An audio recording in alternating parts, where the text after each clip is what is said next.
And we all know the job search can be a little frustrating. You'll go to a job fair, you'll talk to the representatives, you'll give them your resume, and you won't hear anything back. A lot of times that's because they don't have job openings. They were told to go home with pay to take time to internalize the situation and calm down. We saw a man walk out of one of the buildings behind me. His shoulders were slumped over, he was looking down, and he just looked absolutely devastated. The Spiracy kayakers are in Rome only for today. It's one of their stops in a 21-day tour beginning in Niagara Falls and ending at the Statue of Liberty in New York City. Now, investigators are currently on their way to take a look at the animals, make sure they're all healthy, and give them any medical examinations if needed. Again, state police say one man is confirmed dead. It is a suicide. All of the 300 or so animals are accounted for. When you're riding your motorcycle this season, make sure you wear your safety equipment. And dozens of locals lined up right outside these doors, excited to get their hands on a piece of fresh pizza. Don, you think you could take the human calculator on? Probably not, but can you answer the question that you asked us at the top? What is 358 plus 678 plus 459 divided by 139? I probably need around 5 hours to tell you that one in my head. Actually, it took me a while just using my calculator, and the answer is 10.7553956,835. I actually got that same number in my head while you were explaining that. Okay. There you go. We all know the feeling. You're sitting in your living room watching TV and that cold winter air comes in and you're wrapped in blankets. This winter, Daisy Hoover is hoping to put a stop to that. Hoover filled out an application last January to receive up to $6,500 of federal money for winter upgrades. And now, her wish has come true.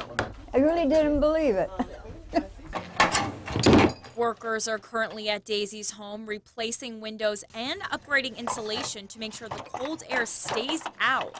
The new improvements are expected to slash 20 to 30% off her heating bill, which means around $450 back into Daisy's pocket. Well, I'm hoping it's going to save me a little money. It should. You know, save on the oil bill and stuff. The darks are leaks. In order to qualify for the Weatherization Assistance Program, a household's median income must be below $50,000, and priority is given to people with disabilities, seniors, and families with children. It's tough to see that people need this kind of help. You'd like to think that more and more people could do it on their own, but the reality is quite different than that. And we are saving energy, we're saving oil, gas, whatever they heat their home with, as a country as well. If you want to stop those drafts from coming into your house, we have to tell you there is a long waiting list, but there's no harm in filling out an application. In Mohawk, Hilary Lane, News Channel 2. One of the ideas on the table to solve the budget crisis is to cut officers from the Utica Police Department. But how is that going to impact safety in the community? We're riding with Sergeant Steve Halk to find out. So buckle your seatbelts, it's time to go. The basics of what we do as policing is helping people and responding to crime. To think that you're going to lose that, it's a tough pill to swallow. With the 11 proposed layoffs, that's 11 less bodies on the street, keeping Utica safe. You sure you're okay? I don't feel any discomfort. It was okay. Just quite, you know, bump. A little bit of a bump. Yeah. Kept Let's sliding, hope. huh? Let's hope. Our first stop of the night was to respond to an accident right off of the slippery highway. Sergeant Halk made sure everyone was all right, and then it was off to patrol the streets. You can watch as much CSI as you want on TV, but you don't know this job until you do it. And Sergeant Halk pulled over a young girl going through a red light, a dangerous move that could have resulted in an accident. Can I have your license and registration, please?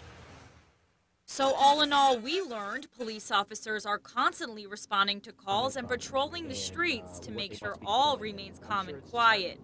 And with proposed cuts looming, there's no telling how things may change in the future. we hope, if there are cuts, that they're minimal, so that we can find ways to maybe do some reorganization within the department to kind of fill the gaps that are going to be there, so that we keep everybody safe. That's why we do this job. That's what we're here for. So, in Utica, Hilary Lane, News Channel 2.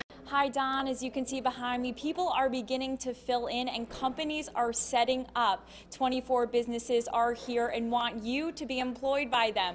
Lowe's is here, Utica College, the New York State DOT are here as well. And we all know the job search can be a little frustrating. You'll go to a job fair, you'll talk to the representatives, you'll give them your resume, and you won't hear anything back.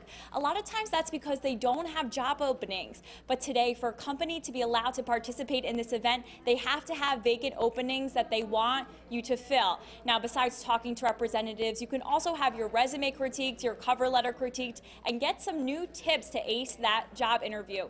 We spoke to some representatives here who said they're looking for candidates who are dedicated and are willing to go above and beyond to land that job. So if that sounds like you want to be here at the state office building. The fair is going on from 12:30 to 4. Bring your resume, dress for success, and get ready to land that job. Don, back to you. We had dreams. You stole them. We had plans. You crushed them. We had a life. You killed it. Today, Sheriff's Deputy Kurt Wyman's widow addressing her husband's killer publicly for the very last time. Just minutes before Christian Patterson was sentenced to life without parole for his actions last June. This home behind me is where it all started. Last June, Kurt Wyman was shot here after a 6-hour armed standoff. And today, the Wyman family saying it was Christian Patterson's choices that led to his death. You ignored my husband. You held on tight to your gun. You shot my husband. A 24-year-old man taken away from his law enforcement brothers, friends, parents, and wife prematurely. And now Wyman's young son and daughter, who was born the day after his death, will grow up without a father. I can't see him play with his son, Xander, and see how delighted he was to be a daddy. I can't see him tenderly hold his precious little girl, Addie, who he loves so much, even though he had never met her. As a final send-off to the man that killed their brother, law enforcement officials turned their backs as the police car transporting Patterson headed to prison. And that's where he'll remain for the rest of his life. In Utica, Hilary Lane, News Channel 2.